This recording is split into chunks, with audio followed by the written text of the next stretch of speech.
and no matter what we do to the fan speed does not change whatsoever. Okay?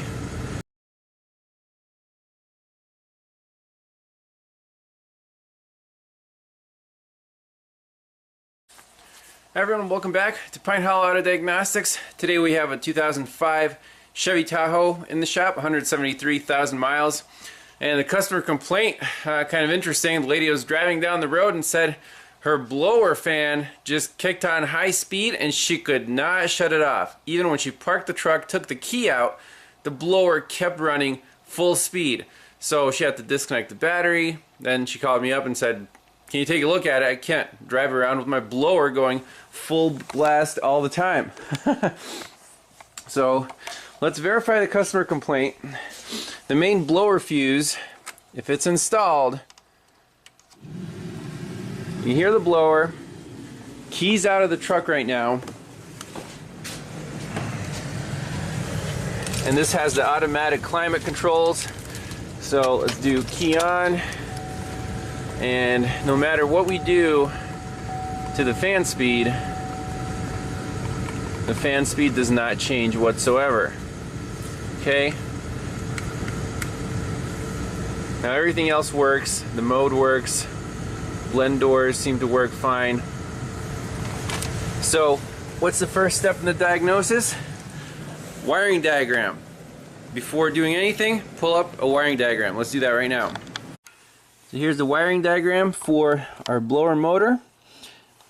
It is controlled by this blower motor control processor, fancy name for like a smart resistor, and the control wire goes to our actual head unit here with the buttons. So just 3 wires on this microprocessor. Oh, come on. Control processor. So we have the main power feed coming from our 40 amp blower fuse. That's the one I pulled to turn the blower off. And since the blower works, we know the ground is good, so we need to concentrate on this control wire. And well, my guess is going to be a duty cycle control. So when you turn the fan speed high or low, those pulses are going to get bigger or smaller. However, what if you don't have an oscilloscope? You guys know I love using the scope, but for this one, can we make the diagnosis 100% without using a scope? That's also a skill that you need to have if, you know, maybe you don't have your scope with you. You're just doing a quick diag in the field. All you have is a test light or a voltmeter. So what would you do? Well, let's measure the voltage on this pin at this processor, and then turn the fan speed up and down and see if that voltage changes. If it does, then we know that our HVAC control module is fine and we need to replace this blower motor control processor. Usually that's the part that fails. We can even tear it apart if it is indeed bad, but let's put a voltmeter on this wire and ground. Alright, so this control processor is conveniently mounted right above this tray. So 3 wires, black, red, and purple with white. So my voltmeter is plugged in. It's on the voltage scale. So I'm going to pop in that fuse, turn the key on, and mess with the buttons and see what our voltage does. So with everything off, as is, we have 5.5 volts. So now let's put the key in.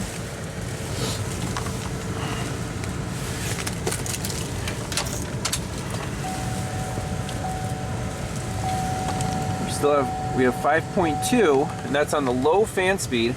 So I'm going to turn the fan speed up, so up 1 notch, 2, 3, 4, 5, 6, and 7. This is high speed. 1.5, 1.7 volts. So yes, our voltage did change. I'm going to come back down. 3, 4, 5. So you can see that it's not a smooth transition. Right now the decimal point's jumping around. The meter, the sampling rate is basically it's sampling the high and the low of that duty cycle, and this is where a voltmeter can be misleading. However, we do see that the voltage changes, so therefore I'm saying the HVAC unit's fine, problems in this processor. Now let's plug in a scope and see what the actual signal is and why the voltmeter was giving us kind of like a funky reading. So first thing I got pulled up here on the scanner is the blower motor PWM speed, pulse width modulated, percent. So the highest speed is 78%. That's the all the way up on the bars. And if I turn it all the way down, 1, 2, 3, 4, 5, 6, 7. That's the lowest speed right there. That's how many steps we have. So now, let's go to the scope.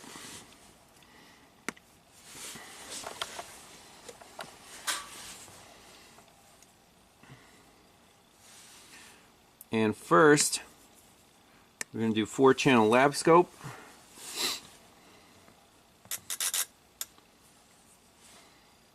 So you get just one channel, that's all we need. And this is going to be 0 to 5 volts. We saw 5 volts on the meter, so we want to jack up our scales about there. So let's plug in that fuse, play around with the buttons. Alright, here we go. So this is low speed. We can see that there's the pulse. Now, if you want to keep it from running on the screen, all you have to do is set a trigger to somewhere on, see, it's a rising edge right there. Now it's nice and steady. So now let's turn up the fan speed. You can see our pulses get fatter. So all the way up, that's 78% duty cycle, and all the way down is going to be about 5% duty cycle. So nothing wrong with our HVAC control unit, and you can see the scope gives you the exact signal. The voltmeter, well, it was a little confusing. It gave us kind of like the low end and the high end. So the voltmeter here read about 5 volts, and when we had the fan all the way up, it read like 1.5, which makes sense. It's just the average of all these pulses. Now, a cool thing you can do with the snap-on is if we go to the actual graphing multimeter, we can graph the pulse width or the duty cycle. So here, even though it says pulse width modulated, it's actually the duty cycle that's changing. Pulse width would be like for a fuel injector, you know, your on time, but we're interested in duty cycle, and that's measured in percent. So if we drop our time base down,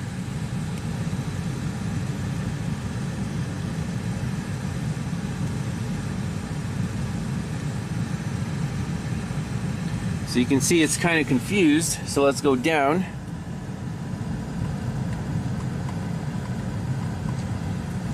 So this frequency here might be too slow for the calculator in here to pick that up. You see it's all over the place, so unfortunately in this case it's not going to work very well. Would have been a cool demo.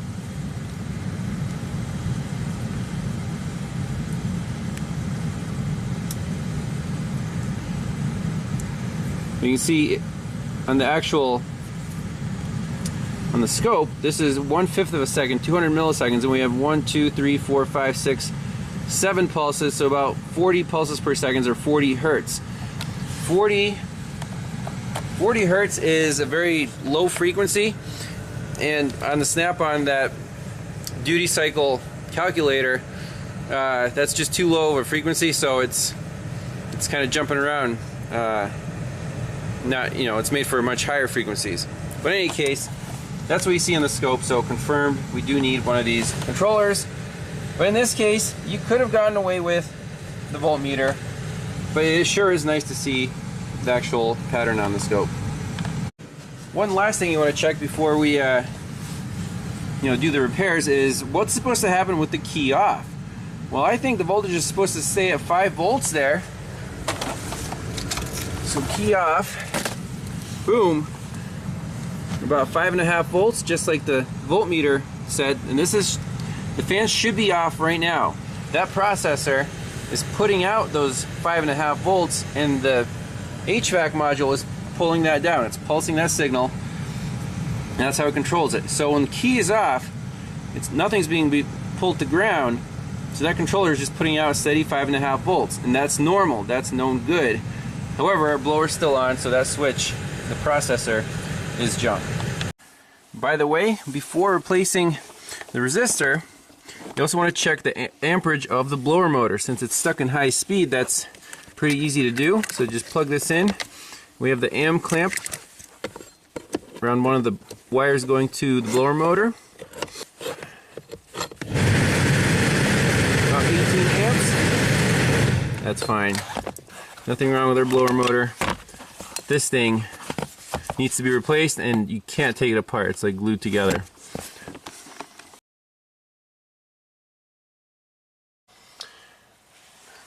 So I have a new blower motor controller resistor module installed. It is a standard motor product replacement, since that was available.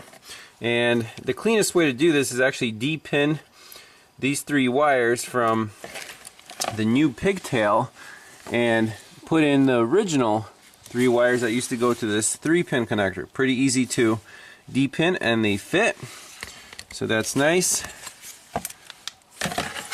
Moment of truth. Let's turn on the key and see if this fan works.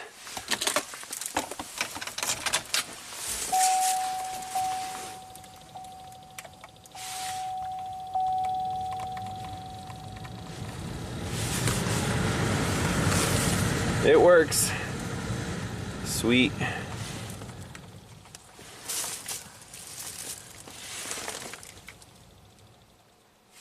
And completely off, so the fan stays off when it's supposed to. That's a fix. So,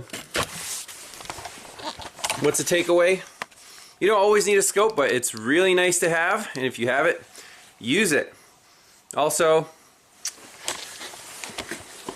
make sure to diagnose your parts, even though this is a common failure and you're just like, just put one in. What's the point of diagnosing it? Well, you still want to do your basic checks. It only takes a few minutes. The current draw on the blower motor and that pulse width modulated control signal from the HVAC, from the buttons. Because if that's not good, then you might be replacing the wrong part. Alright, well, thanks a lot for watching, and see you next time. Bye-bye.